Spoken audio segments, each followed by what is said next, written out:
சாமி என் புருஷனை எல்லா நிலைமையிலையும் கூட வந்து காப்பாத்துப்பா. அவனால மட்டும் தான் எங்களை காப்பாற்ற முடியும். நான் வேணும் போது இப்பெல்லாம் நக்கல் பண்ணாத மகா, அப்படி நாங்க குடைச்சிருவேன். இந்த சைடு வா.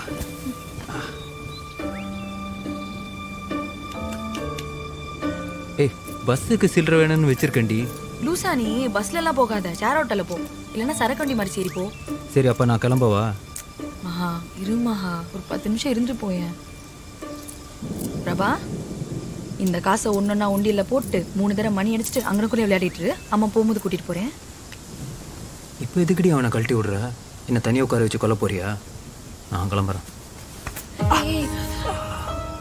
சாரி மகா, தெரியாம பிடிச்சிட்டேன்டா. ரொம்ப வலிக்குதாடா? இல்லை, குழு குழுன்னு இருக்கு. இதுக்கு தான் என்ன உட்கார சொன்னியா? நான் கிளம்புறேன். மகா மகா, எத்தனை தடவை கேட்குறேன், யார் செஞ்சதுன்னு சொல்லிட்டு போடா. தெரிஞ்சு என்னடி பண்ண போற?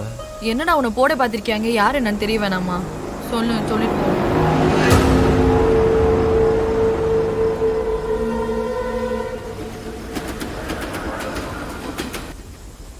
நாரப்பாக்கம் பேரூராட்சி தலைவர் முத்துராஜன் இருக்கார்ல? ஆமா தெரியும். உன்னை வச்சு எல்லா காரியத்தையும் சாதிச்சுட்டு வேலை முடிஞ்ச அப்புறமா உனக்கு தர வேண்டிய காசை முழுசா தராம கொஞ்சம் கொஞ்சமா பிச்சு இழுத்தச்சு தருவாங்க. அந்த பிஷ்னாரி பையன் தானே? ஏய், கொஞ்சம் மரியாதையா பேசுடி. பிச்சாவது கொடுக்குறாருல. அதையும் எங்க முழுசா தர அந்த ஆளு வேலை முடிஞ்ச அப்புறமா தர வேண்டிய காசை கொஞ்சம் கொஞ்சமா பிடிச்சி வச்சு தானே தரான். அது அப்படிதான். அடுத்த வாட்டி கூப்பிட்டோன்னா நான் வருவேன்னு அவருக்கு அப்படி ஒரு இது. மேட்ருக்கு வா. இப்போ இல்லை, அவர் அரசியலுக்கெல்லாம் வரதுக்கு முன்னாடி. அப்போலேருந்து ரியல் எஸ்டேட் தான் பண்ணிகிட்டு இருந்தார்.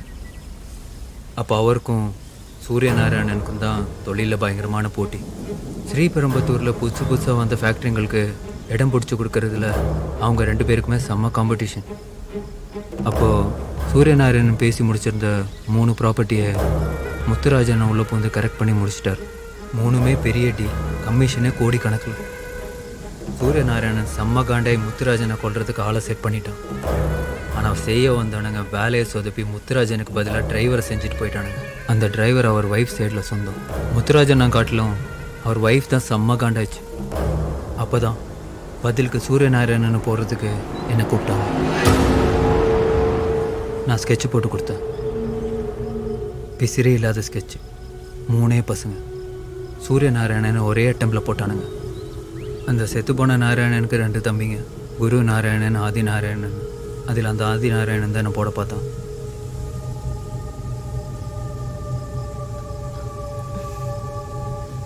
அப்படின்னாலும் ஜெயிச்சோன்னே விட்டுட்டு இறங்கி செஞ்சவனே விட்டுட்டு ஏன்டா நேரம் உங்ககிட்ட வந்தாங்க? நேரம் எல்லாம் என்கிட்ட வரல. ஆக்சுவலாக நாராயணன் பணத்துக்கு மேலே அவன் தம்பிங்க 2 பேரும் கை வச்சு அவங்க அண்ணன் சாவுக்கு காரணமானவங்கள பழிக்கு பழி வாங்குவான்னு சபதம் போட்டதை அப்பயே ஒரு நியூஸ் வந்துச்சு. அதுக்கப்புறம் முத்துராஜ் வெளியே போனோம்னாலே கார் நிறைய ஆட்களோடையும் சாமான்களோட தான் போக முடியுங்கிற மாதிரி ஆகிப்போச்சு. என்ன பண்ணலான்னு தெளிவாக யோசிச்சு அவர் கொள்கைக்கு செட் ஆகிற மாதிரி ஏதாவது ஒரு கட்சியில் சேர்ந்துடலான்னு இப்போ இருக்கிற கட்சியில் சேர்ந்துட்டார். நிறைய பணத்தையும் அந்த பணத்துக்கு பின்னாடி நிறைய வில்லங்கத்தையும் வச்சுருக்கிறவனுக்கு நம்ம ஊரில் அரசியல் தான் சேஃப்டி. கட்சிக்கு பின்னாடி முத்துராஜன் சேஃபாக செட்டில் ஆகிட்டாலும் அவரை பயத்திலே வைக்கணுங்கிறதுக்காகவே நாராயணன் தம்பிங்க 2 பேரும் நிறைய காசு செலவு பண்ணி அவங்க அண்ணனை பப்ளிக்காக போட்டவங்கள தேடி கண்டுபிடிச்சி ஒவ்வொருத்தனையும் ஏற்கனவே போட்டானுங்க. 3 பேரையுமா?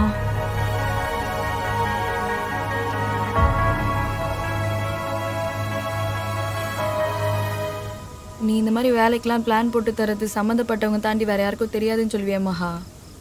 எப்படி அவங்களுக்கு தெரிஞ்சது? ஒரு வேளை அடுத்தது தாங்கிட்டு தான் வரப்போறாங்கன்னு முத்துராஜ் தான் போட்டு கொடுத்துருப்பானோ?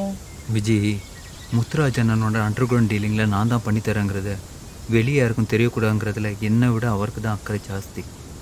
அப்புறம் எப்படி அவங்களுக்கு தெரிஞ்சு? அந்த நாராயணன் பப்ளிக்கில் போட்ட 3 பசங்களில் முதல்ல ஒருத்தனை தெருவில் வச்சு பார்த்த இடத்துல போட்டானுங்க.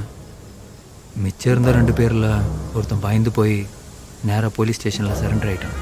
ஆனால் கோர்ட்டுக்கு போகிறதுக்கு முன்னாடியே போலீஸ் ஸ்டேஷனில் தூக்கு போட்டு தற்கொலை பண்ணிக்கிட்டான்னு ஜிஹெச் மார்ச்சரிக்கு பணமாக தான் போய் சேர்ந்தான். 3ஆவது ஆள் தான் 6 மாதத்துக்கு முன்னாடி ஒரு நாள் காணாம போனான். 4 நாள் கழித்து தலை மட்டும் எரிஞ்சு போய் வாலாஜாபாத் கிட்ட ஒரு புதரில் கிடந்தான். நாராயணன் தம்பிங்க அவனை தூக்கிட்டு போய் வச்சு பண்ண டார்ச்சரில் வலி தாங்க முடியாமல் சாவறதுக்கு முன்னாடி என்னை காட்டி கொடுத்து செத்துட்டான்.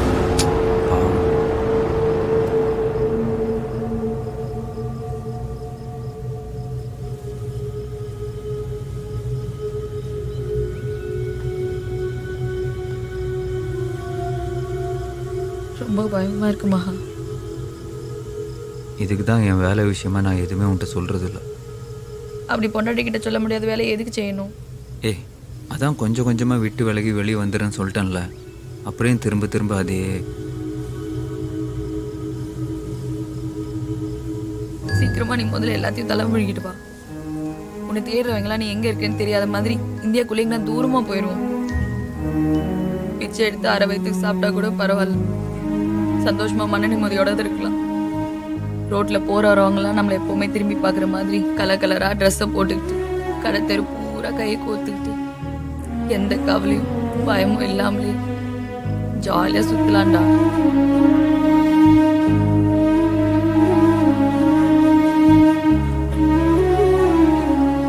நம்ம இங்கேருந்து சீக்கிரம் போயிடலாமா? கையில் காசு வேணும் விஜி.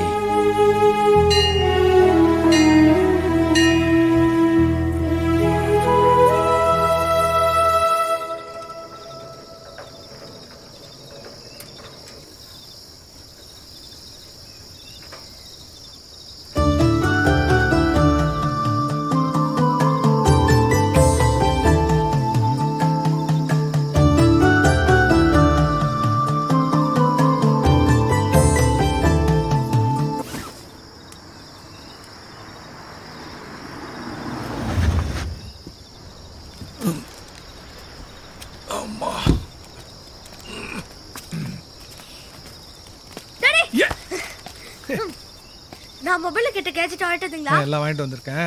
இது அப்பாவோட பை. அம்மாட்ட கொடுத்து பத்திரமா வைக்க சொல்லு. ஃபாரின் பாட்டில் தான். ஆமாங்க, ஜேம்ஸ் பாண்ட் பாட்டில் உடைக்காம கொண்டு போய் வைங்க. ஏ சின்ன, காலைல நேரத்தோட வந்துரு. சரிங்கண்ணா. அந்த வீட்டில் போய் தலையை காமிச்சிட்டு அப்படியே கோயம்புத்தூர் வரைக்கும் போயிட்டு வந்தோம். சரிங்கண்ணா. சின்னானே, என்ன வீட்டுக்கா இல்லை கடைக்கா? கடைக்கு தான்ப்பா. சரி கொண்டானே வண்டி நான் ஓட்டுறேன். ஒரு நிமிஷம் போட்டு தாலி எடுத்து வந்துறேன். கடைக்கு வர்றதா சீக்கிரம் வாப்பா.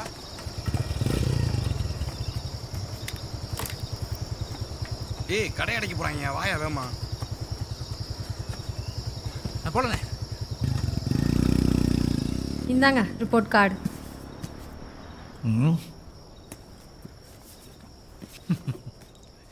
என்னங்க மைசன், பூரா சேஃப் கூட இருக்கு.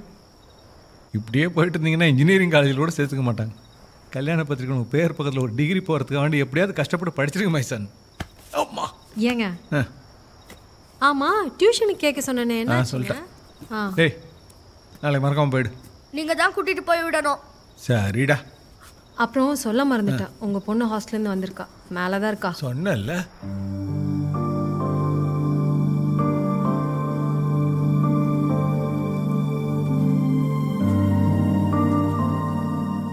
எப்பமா வந்த ஹாஸ்டல்லேருந்து? அம்மா சொல்லலை? சொன்னா புதுசாக வெள்ளை அடித்த சுவரு உன் வேலை முடிஞ்சு ஒட்டினது எடுத்தா கூட அசிங்கமாக தெரியும்ல. என் வேலையை முடிச்சுட்டு நான் ஹாஸ்டல் போன உடனே இந்த ரூம் மட்டும் திரும்ப வெள்ளை அடிச்சுக்கோங்க.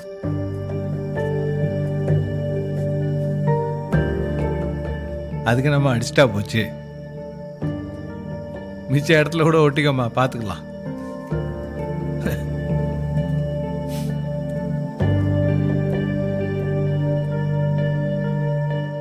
உன் பொண்ணு ஹாஸ்டல்ல இன்னும் ரொம்ப ரஃப் ஆயிட்டால. இவளுக்கு ஒரு மாப்பிள்ளையை பார்த்து செட் பண்ணி கல்யாணம் பண்ணி கொடுக்குறதுக்கு நான் ஒரு வழி ஆயிடும் போல இருக்கு. பாட்டில் எடு. உன் பொண்ணு என்கிட்ட இவ்வளோ திமிரா இருக்கால, இவ்வளோ கல்யாணம் கட்டுறவன் செத்தான்.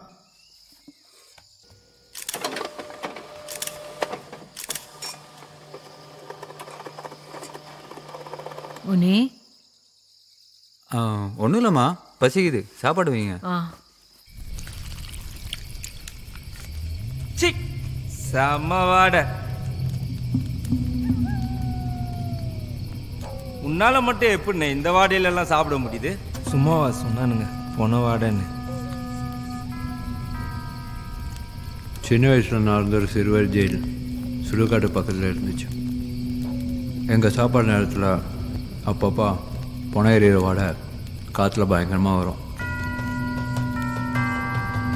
வாந்தி எடுக்காமல் சாப்பாடு கொண்டு போய் கொட்டாமல் சாப்பிட்டு முடிக்கிறவன் தான் வீரன் ஒரு போட்டியாக நடக்கும். நான்லாம் அந்த வீரங்கள் லிஸ்ட்டில் இருந்தவன் பார்த்துக்கோ.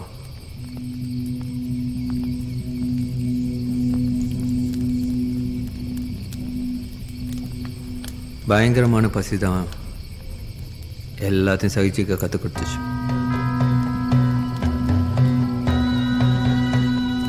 எந்த ஜெயில்னா?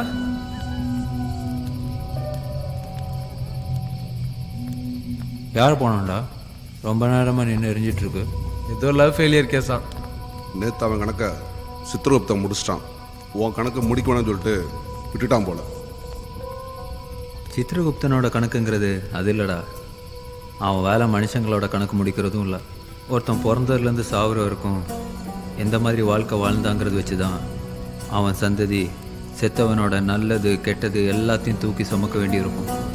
அவன் சந்ததி நல்லதை சுமக்க போகுதா இல்லை கெட்டதை சுமக்க போகுதாங்கிறது தான் அந்த கணக்கு. அந்த நாராயண எந்த பக்கமாக இருந்து வந்து உனக்கு குத்துனா? அவன் கழுத்துக்கு தான் எய்ம் பண்ணேன். சைட்ல இருந்து கரெக்டா ஓங்கி குத்தும் போது எப்படியோ சட்டன் சுதாரிச்சுக்கிட்டான். கத்தி முதுகுல மாட்டிக்கிச்சு. இல்லைன்னா சுமார் கழுத்து எங்க இருக்கு, முதுகு எங்க இருக்கு? சும்மா தான் பேசிக்கிட்டு பேசாம உட்கார்றா. அந்த மகாதேவன் தான் பஞ்சாயத்து தலைவர் முத்துராஜுக்கு எல்லாம் பண்றவன். உங்களுக்கும் தெரியும், உங்க டிபார்ட்மெண்ட்லேயே அவன் மேலே பல கேஸ் இருக்கு.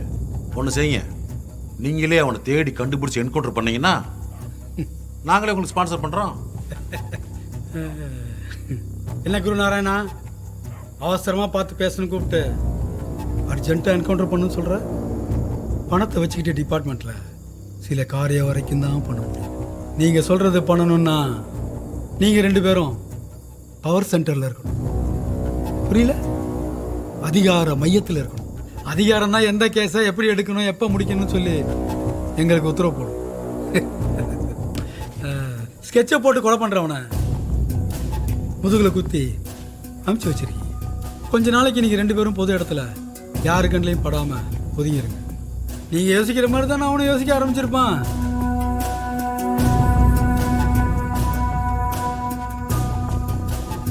பார்ப்போம் உங்கள் 2 பேரில் யார் முந்திக்கிறீங்கன்னு.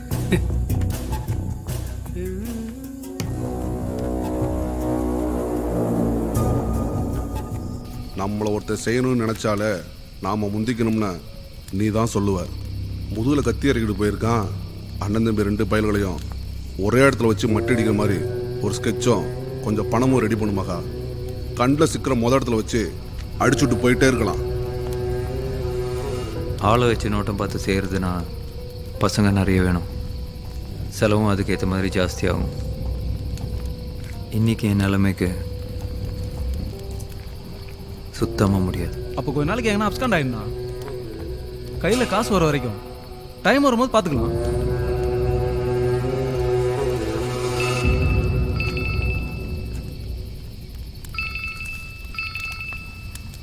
சொல்லு கோபாலு.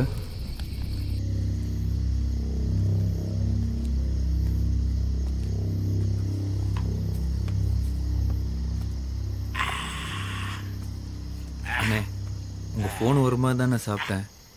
உடனே பார்க்கணுன்னு சொன்னதுனால அப்படியே பசங்க வண்டியில் ஏறி வந்துட்டேன். அவங்க வேறு எனக்காக வெளியே காத்துட்ருக்காங்க. வீச முளைச்சு முளைக்காமல் சின்ன பயலா நான் பார்த்த மகா இப்போ பெரிய ஆளு. சும்மா இருங்கண்ணே, நீங்கள் வேறு. ஆமா, பெரிய செய்கைக்காரன். முதல்ல நீ சாப்பிடு, அப்போதான் அந்த மேடை சொல்லுவேன். சரிண்ணே, சாப்பிட்றேன்.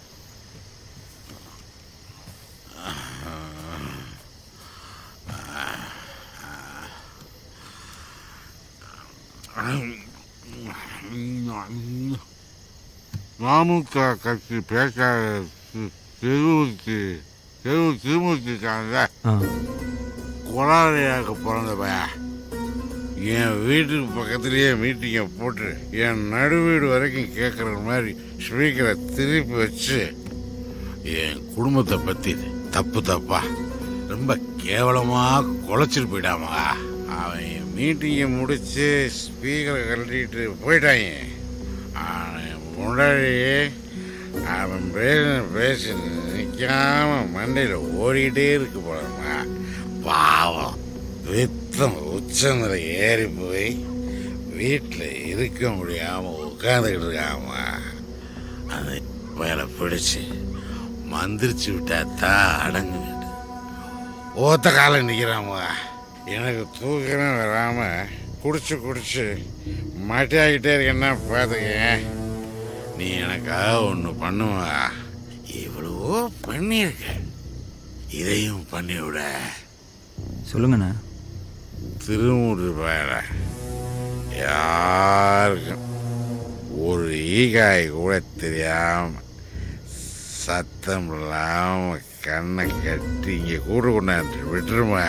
என் பொண்டாட்டிக்கா வெறி அடங்கி அவனை விட்டுலான்னு சொல்லும்போது ரொம்ப அவனை கண்ணை கட்டி அதே மாதிரி யாருக்கும் தெரியாம இங்க ரோட்டில் கொண்டு விட்டுரு.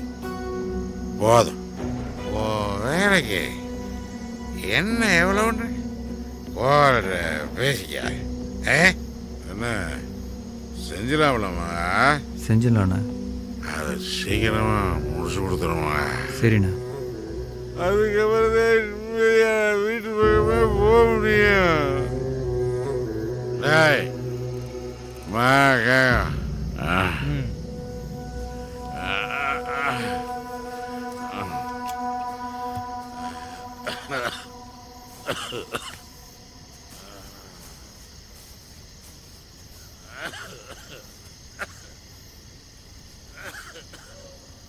நீ என்ன மகா ஒரு ஆளை தூக்கிட்டு வரதுக்கு போய் ஆளை போட்டு தள்ளதுக்கு கூலி கேட்குற மாதிரி கேட்குற?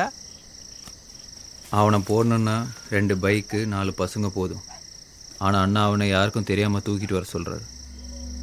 நோட்டம் பார்க்குறதுக்கு 2 பேர், ஆளை தூக்கும்போது அட்லீஸ்ட் 4 பேர். அப்புறம் வண்டி வாடகை செலவுன்னு அதிகமாகும் கோபால். இது பசங்களுக்கு அட்வான்ஸ் கொடுக்கறதுக்கே பத்தாது, இடிக்கும். எனக்கு தெரிஞ்ச 2 பசங்க ரொம்ப நாளாக வேலை இருந்தால் சொல்லுங்கண்ணேன்னு கேட்டுக்கிட்டே இருக்கானுங்க. ஒர்க் ஷாப் பசங்க. நீ சொன்ன மாதிரி உன் வேலைக்கு வண்டி என்ன வேணும்னா கஸ்டமர் காரை எடுத்துகிட்டு வந்துடுவானுங்க. உன் சைடில் 2 பசங்களை தூக்கிட்டு இந்த பசங்களை வச்சுக்க. வண்டி வேணா அவங்களே எடுத்துகிட்டு வந்துடுவானுங்க. உனக்கும் வண்டி வாடகை மிச்சம் தானே. தெரியாத புது பசங்கள்லாம் எனக்கு செட் ஆகாது கோபால். எனக்கு நல்லா தெரியும்.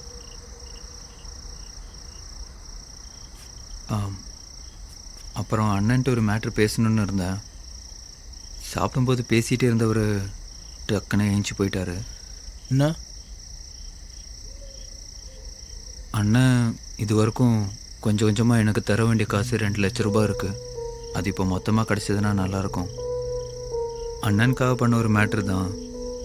விட்ட குறை தொட்ட குறையா என்னை துரத்திட்டு இருக்கு. எது? அண்ணனுக்காக சூரியநாராயணன் போட்டோம்ல, அவன் தம்பிங்க 2 பேரும் நெருங்க முடியாத அளவுக்கு அண்ணன் கட்சிக்குள்ளே பெரிய ஆளாயிட்டாரு.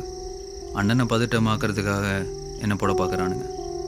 இப்போ யார் முந்திக்கிறாங்கிறதுல தான் இருக்குது. அண்ணன் எனக்கு தர வேண்டிய காசு தான். இந்த டைமில் மொத்தமாக கிடைச்சா அவங்கள நான் முந்திப்பேன். பக்கத்தில் நிற்கிற என் சாவை கொஞ்சம் தள்ளி போட்டுப்பேன். அண்ணன்ட்ட எனக்காக பேசு கோவால். நீ அந்த 2 பேர்த்தையும் போட்டு தள்ளிட்டேன்னா அதுவே மாமாவுக்கு ஒரு பெரிய ரிலீஃபாக இருக்கும். அப்புறம் அந்த திருமூர்த்தி மேட்ரு அதை நான் பார்த்துக்கிறேன். அண்ணன்ட்ட நாராயண மேட்ரு சொல்லி பணத்தை அர்ஜென்ட்டாக கேளு. மறந்துடாத கோவால். என்னை எப்போ வேணாலும் போட ட்ரை பண்ணுவானுங்க. நான் பேசுகிறேன் மகா. கையில் காசு இல்லாட்டியும் அவர் அரேஞ்ச் பண்ணியாவது தந்துடுவார். அது வரைக்கும் நீ ஜாக்கிரதையா இரு மகா.